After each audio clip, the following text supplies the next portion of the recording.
What's up, everybody? It's Monday. It's 42 degrees and raining here. I don't know what's going on here, but I think we're going backwards in terms of spring. It was 39 yesterday and cold as hell on Mother's Day. So hope everybody enjoyed a great weekend. Had a great Mother's Day, and show mom and your wives and the moms of your kids and stuff some love. And have a nice day. We had a great time at mom's house. And if you're following my emails, you got our email this morning about focusing your laser beam, right? Getting that marketing laser beam dialed in and focused on the right aiming point. And one of the issues that I see a lot with gyms that we do consulting with is just kind of either relying too much on one type of marketing, and it's usually social media. So it's like, what type of marketing do you do? I post on social media. All right. So that's not really marketing. That's one aspect, but that's not a very good marketing plan.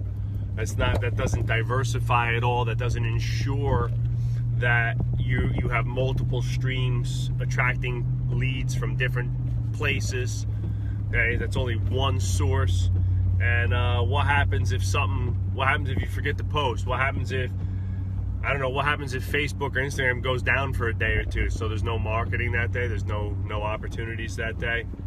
So, there's a couple things that before you start shotgunning out marketing campaigns on social media, and before we ever put any real focus in social media, we were doing it big locally and via email for years, and we still do. Email's our number one form of marketing nowadays, still, and social media is getting to be a close second.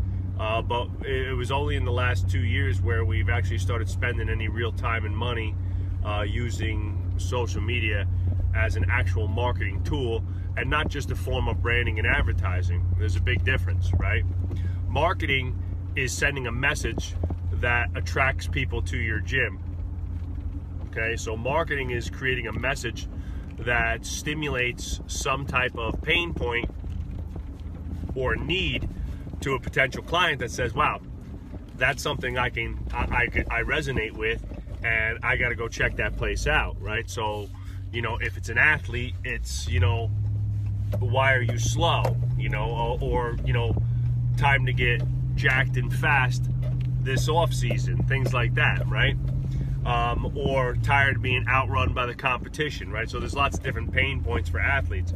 For an adult, it might be, lose 10 pounds of body fat, reduce joint pain and inflammation, increase energy and sleep better, things like that. So, knowing your pain points is critical. So, again, social media is one marketing tool if used correctly.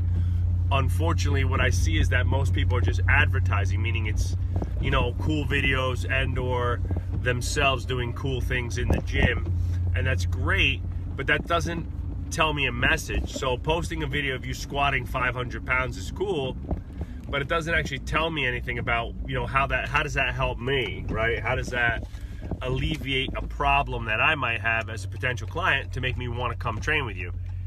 Let me just tell you the secret, it doesn't. Okay, so marketing versus what I normally see on social media, which is just posting, which we could classify as advertising, right?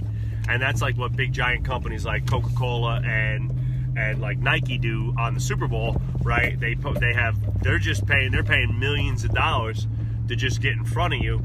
So in the hopes that, when next time you're thinking about sneakers or fast food, right, you're going to go to one of their options, right? So it's just a matter of but their budgets are in the, hundreds of millions in terms of marketing budgets. So they have in their marketing, they have branding, advertising, messaging, right? And then you can break that down. As a gym, we can't afford to do that.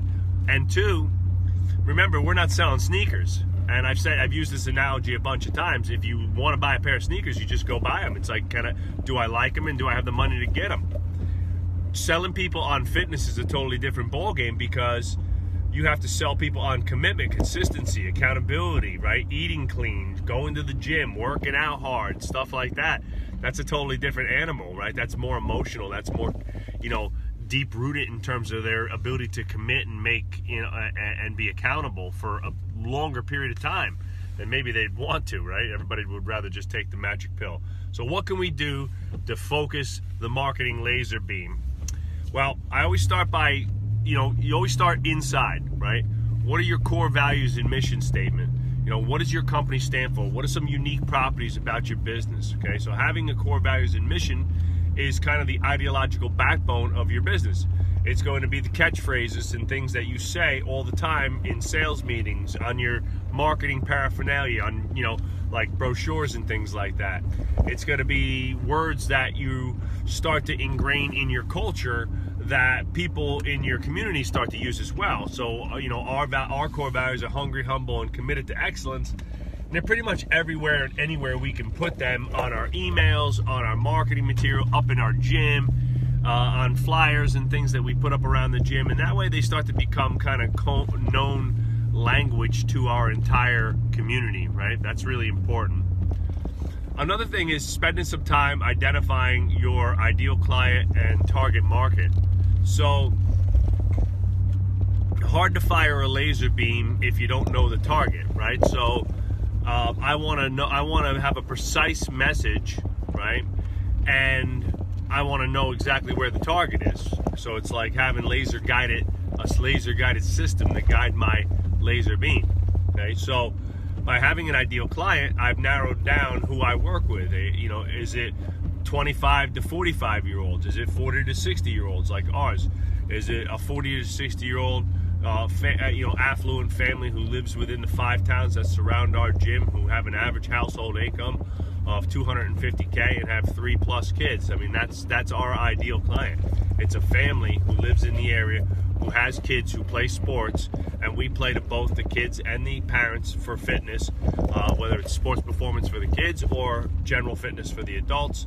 That's what we're looking for. Families rooted in the community who want to use fitness as a conduit towards better success in sport and a better success in life, just as a general rule. Okay, so know your ideal client, narrow that focus down. It can't be 20 to 60 year olds, every business, every this, every that, right? You got to narrow it down to location, income, age, right? And really focus it in. And then anything outside of that, that's great, but we're not going to spend a lot of marketing time on them, right? So 80-20 that. So 80% of my marketing money and focus will be on the 80% of the people that make up my ideal client. Okay?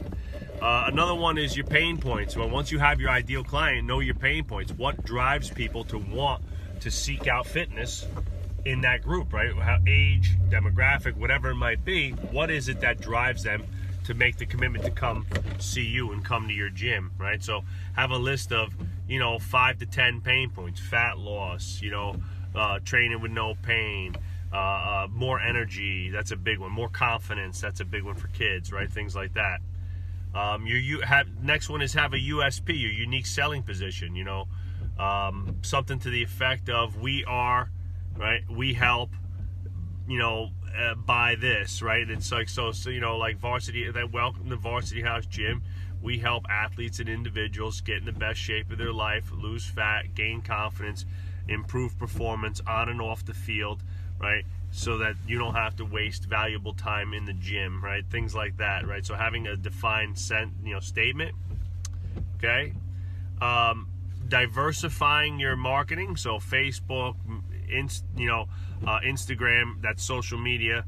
Then having your SEO locked down, having a consistent newsletter, email, having being out in the community events, hosting events, joint ventureships. Your marketing should be multifaceted and diversified like the branches of a tree, not a single stem that if it dries up or goes bad or Facebook changes their algorithm and now leads cost 3 times as much, it might not be worth it for a small gym to advertise there anymore, right? And we're already seeing that trend.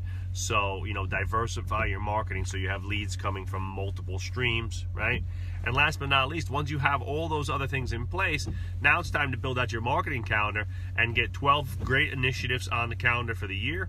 And then, joint ventures, emails, social media, plan it out. If you need help focusing your laser beam, DM me. Sales Machine Workshop, May 30th.